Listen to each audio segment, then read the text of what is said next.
Hello and welcome to District Debrief. I'm your host, Hannah Sessler. Thanks for tuning in. What a busy week it's been. We're all still reeling from last Sunday. I mean, that was crazy. I was laughing, I was crying. Oh, I'm supposed to be talking about the Super Bowl, not the episode of This Is Us. Go sports, I guess. Well, speaking of, we are shooting this week the episode of the Winter Olympics. We'll hear from people around campus, disgraced athletes, and more. Stay tuned.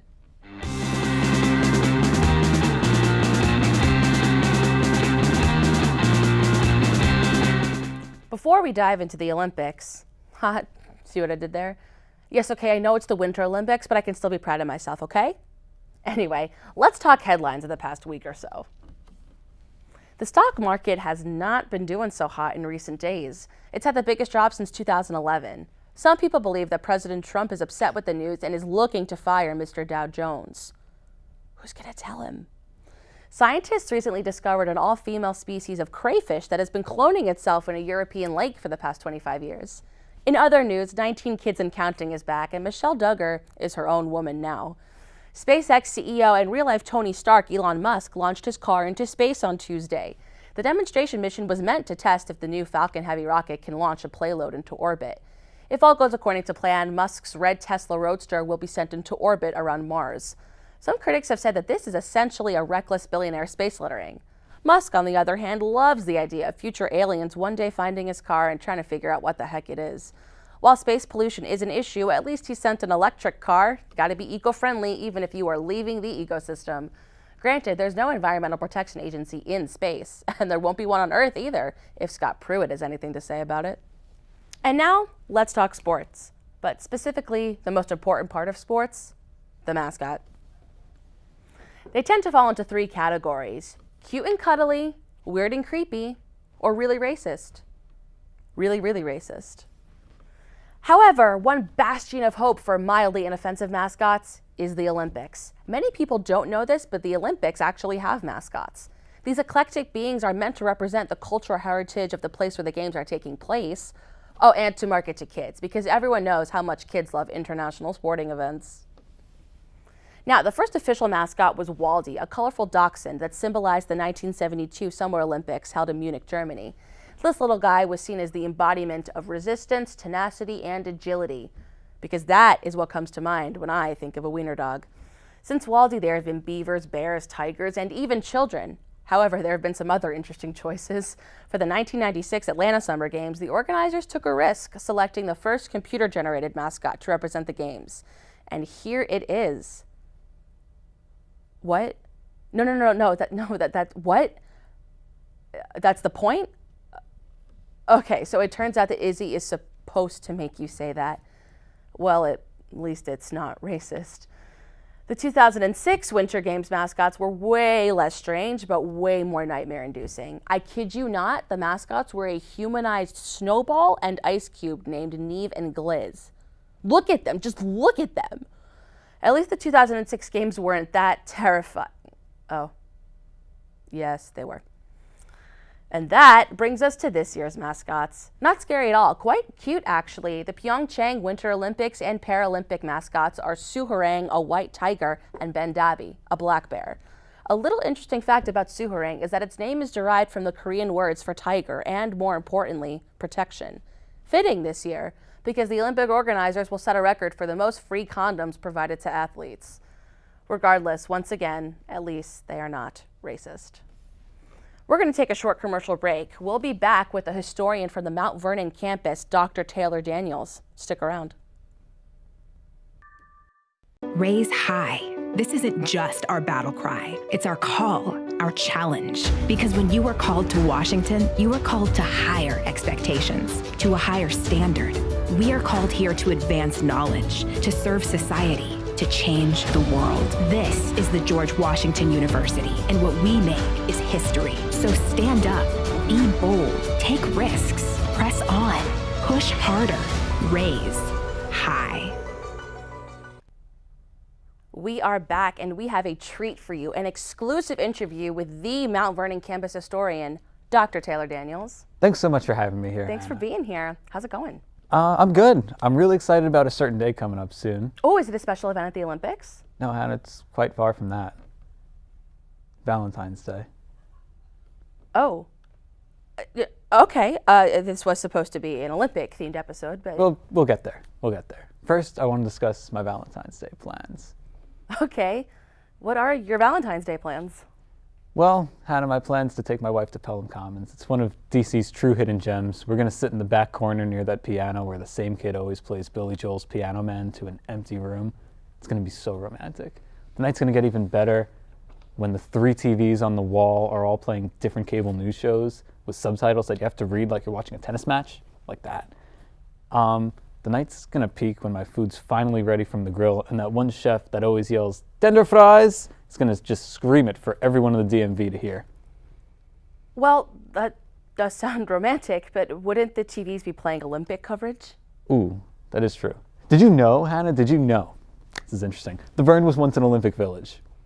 You know, I didn't know that. I also don't think it's true. It is true. You can read about it in my new and completely real new book, Oh Dear, and One Other Thing from the George Washington's beautiful and fully integrated Mount Vernon campus. It has a chapter about the 1812 games and how the dorms were constructed. What? Yeah, so basically what happened was 2 unemployed horse jockeys, or horsemen as they were known, built the entire campus within a week. The 2 newer dorms and academic buildings were built years later because of a condition in the will of a dying circus clown. What was the condition? Well, he was a colorblind clown allergic to pink cotton candy, but he couldn't tell the difference between pink and blue, so he went into anaphylactic shock. No, the condition... Never mind. Anyway, why did they have to build a village so quickly? Oh, this is fun. Did you know, Hannah, did you know that DC was basically burnt to the ground in the War of 1812, but the Olympics had to go on? The builders thought that this piece of land was, and I quote, basically Maryland, so it was safe from fire. They had 3 weeks to build, and the 2 jockeys, let's call them Joe and Joe, looked at each other when they were done, and they said, Rome wasn't built in a day, but this place was built in 5. They even created a carriage system, the Vern Express, that shuttled athletes to and from the stadium. The system's been upgraded today, so instead of horsepower, different kinds of hybrids that run on safe hydraulic energy storage are used. No batteries required. You know, that sounds totally legitimate, and I have no reason to doubt that. Tell me, what other renovations have been made to those dorms and the campus to modernize as a whole since 1812? Oh, absolutely none. They're kept in the same condition as they were back and when they were hotels for the world's best American football players over 200 years ago. It's truly a look back in history to be able to visit these amazing structures. I've heard incredible stories about encounters people have had with those buildings. I was actually able to visit some myself recently. The smell's the same as it was back then, like you left yourself a surprise in the crock pot but got stuck in traffic, so now the whole house smells like soggy, burnt chicken. The walls are the same, showing off the brilliant interior design of the 2 Joe's horses. And every step I took, the floor gently cradled my foot as the plywood caved in. It was very beautiful. You do know that people live in those buildings now, right? Did you know? I had no idea. That's a great way to preserve history. Dr. Taylor Daniels, everyone. The Vern is basically Maryland. Well, that was interesting. Taylor isn't our only colonial excited about the Olympics. Take a look.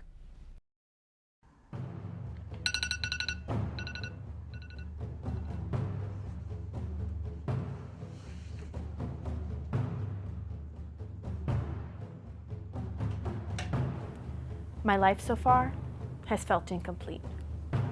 Like I've been waiting for something and still am. As a child, my mother told me she wouldn't love me until I proved that the 9 months I stole from her was worth something. And so, I've trained every day of my life. Whether it's my diet, relationships, education, I have put everything on the line for this. Some say that I'm lonely. My answer? There is no we in winter. But there's an I, and if I need extra friends, there's a W, 2 N's, an E, and an R to keep me company. And all 5 of them will be cheering me on as I meet my destiny. And I'm ready, because it's finally here.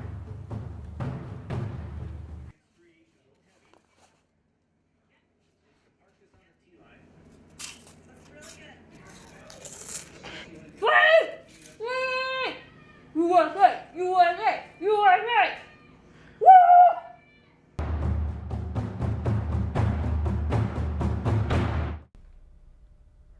I love the Olympics, but I wish I knew a little bit more about what was going on in this year's most competitive races. Luckily, our correspondent Boris is up to the task. Boris was previously an athlete for the Russians, but due to some complications, he was able to help us out. First, we sent him to check up on the figure skaters. How's it going, Boris? Oh, we are having a very nice time here. It is very warm, and these very tiny skaters keep falling. Look at them, such tiny little idiots. Wow, American athletes are so weak, like tiny fat little babies. So funny.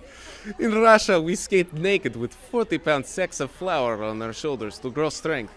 One time a girl dropped her flour on the rink and had to sweep it up with tiny baby comb. It was hilarious.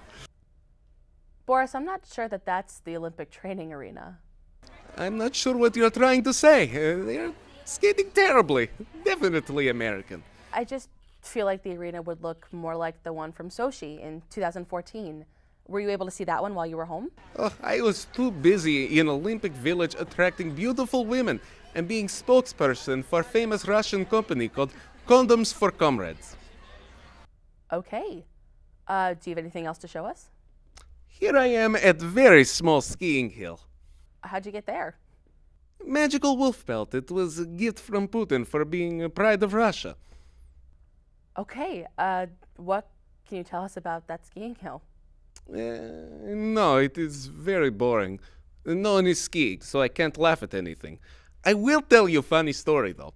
Long time ago, I tried to be Olympic skier, and they tell me there are no chairlifts. So, I walk to top a very tall mountain and find bear. The bear was very angry, so I fight bear and live inside its carcass for 6 weeks, until tiny little babushka find me and carry me down the mountain. When I ask them why there were no skis at top of mountain, they tell me it was all big prank. A very funny story, yeah? Do they let stuff like that happen just in Russia all the time? Usually laughter is illegal, like celebrating birthdays or babies. One time my wife giggled at bear who told very funny joke. I have not seen her since. Okay. Boris, I know you had more than one location in mind. Do you think you could actually show us an Olympic event this time? Here we have very big bobsled track, big enough for fat American bodies. Boris, I really don't think you understand what the Olympics are. I'm sorry, you're right. I am not 16-time Olympic gold medalist in all events. I have no idea what Olympic means. Please remind me. You're right, I guess. Russian Olympics are just a bit different than the American Olympics. Yes, American Olympics, very confusing. Let me tell you about Russian Olympics again. One time, men break bobsled because his head's too strong for sled. They find a very large man named Bob and decide that he is new practice sled while the other is getting fixed. Get it? Bobsled. That's insane, Boris. Is Bob okay? Oh, no. Bob did not make it. After being famous Olympic sled, he moved to America to work for president. I believe he is living in a cabinet somewhere. All right. Thank you, Boris, for the very interesting coverage. I guess we'll see you in 2022. Bye-bye. When we come back, I'll be talking to the ice skater that doesn't have an Academy Award-winning movie named after her. Any guesses? You'll have to stick around to find out. Over the fall semester, GW student athletes have participated in over 4,800 hours of community service throughout the DC metro area. In a competition organized by Helper Helper, GW has completed more service hours than any other NCAA Division I or Division II institution. We are now in our final week. Follow GW Sports and Helper Helper app on Twitter to see the final rankings.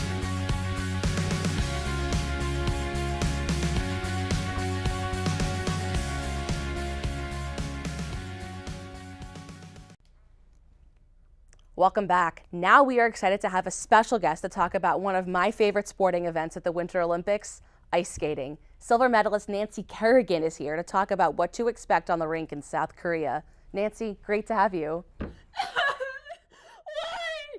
Why? What, Nancy, are you okay? I'm sorry. I saw a camera, and it's just. Okay, that's fine. We're really excited to have you here. Nancy, I really love ice skating. I love ice skating. I was like really good at it. I was better than almost everyone in 1994. Wow, that's your medal that you're showing us. You must be really proud. This is an Olympic medal, and the Olympics are only held once every 4 years, while the Oscars are held every year, so mine is simply more impressive. Oh, okay, sure.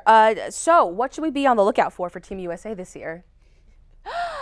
I'll tell you what you should be looking out for. My movie, which is coming out straight to Lifetime to Xfinity on demand, I, Nancy. Wow, you know, that kind of sounds a lot like Tanya. I've got all my outfits already picked out for the Oscars. I will be wearing my signature fabric, white lace, and hopefully we make it to the cutoff to be considered for the Oscars. Fingers crossed. Yeah, I'm pretty sure the Oscar nominations are already out, Nancy. Well, you know what? It doesn't even matter. I have all the awards I need. I don't need to go to the SAG Awards or the Golden Globes or even the Academy Awards. Why do people even want those kind of awards? It's not like you can wear an Oscar around your neck. I take it you were not a fan of Tanya's success. I what? I've never heard of anything like that. Okay, why don't we get back to Team USA, figure skating, my favorite part of the Winter Olympics. I wasn't even in the movie. Margot Robbie as Tanya Harding? Is that some kind of sick joke? And you know what none of the critics are talking about, Hannah? None of them are talking about how I was recast. You were recast? They had Meryl Streep to play me, but apparently she got busy or something. Maybe with the Post. Never heard of it. So they got some no-name actor to play me in the 2 seconds I was featured, and now Tanya gets interviews and dresses, and people ask her questions on the red carpet about, like, female empowerment. The woman had me assaulted, and now I'm the one sitting on the couch at home. Tell me how that is fair. I'm really sorry you feel this way. I don't really know what to say.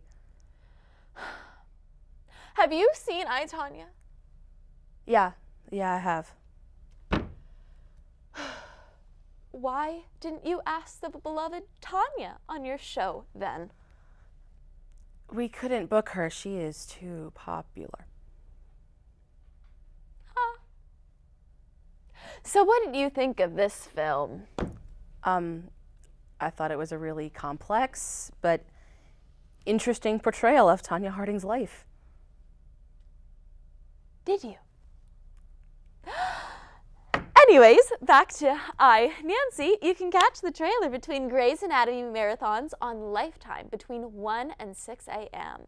Anna Sophia Robb, best known for her role as Samantha, the American Girl doll in Samantha, an American Girl Holiday, who will be playing me.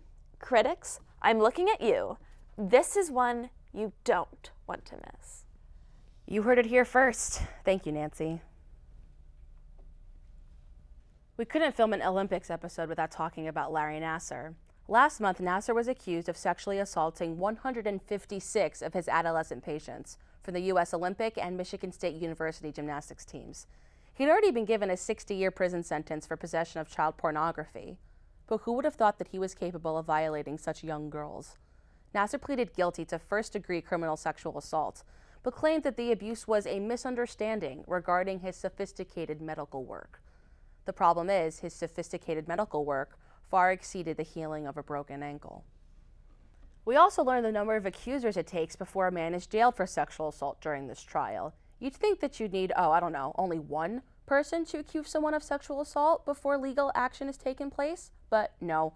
Our justice system needs at least 100 women before they can say, hey, maybe this man isn't so great. And considering only 33% of judges are female, it's a wonder we were given Judge Rosemarie Aquilina to lead the trial. She allowed Nassar's accusers and their family members to testify before the court, despite them holding no charges in the case against Nassar. Incredibly powerful statements were made from gymnasts like Aly Raisman. Larry, You do realize now that we, this group of women you so heartlessly abused over such a long period of time, are now a force, and you are nothing. Kyle Stevens. Perhaps you have figured it out by now, but little girls don't stay little forever. They grow into strong women that return to destroy your world. Olivia Cowan. MSU knew what was being done to these athletes and decided to turn a blind eye to keep their reputation strong and their pockets full. If they would have only taken action upon the first reporting, they would have saved me and all of these other women standing before us today from an afterlife full of pain and agony. And so many more.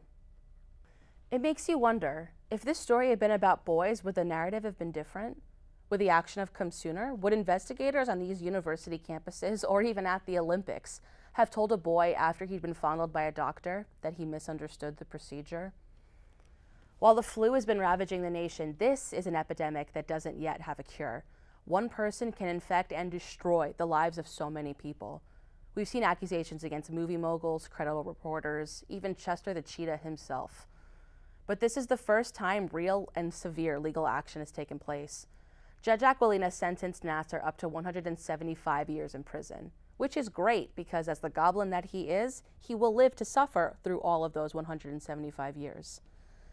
Additionally, the House of Representatives passed legislation to force athletic organizations to swiftly report sexual abuse and establish preventative policies. Better late than never, I guess. The bill passed 406-3, which is surprising because I didn't know that Roy Moore had won the election. But seriously, who are those 3 people that voted against preventing and reporting sexual abuse? I think it's safe to say Larry Nassar is really the first national abuser with no public support. But let's not pat ourselves on the back just yet, America. There's still work to be done. Larry Nassar may be facing jail time, but there are still plenty of perpetrators out there.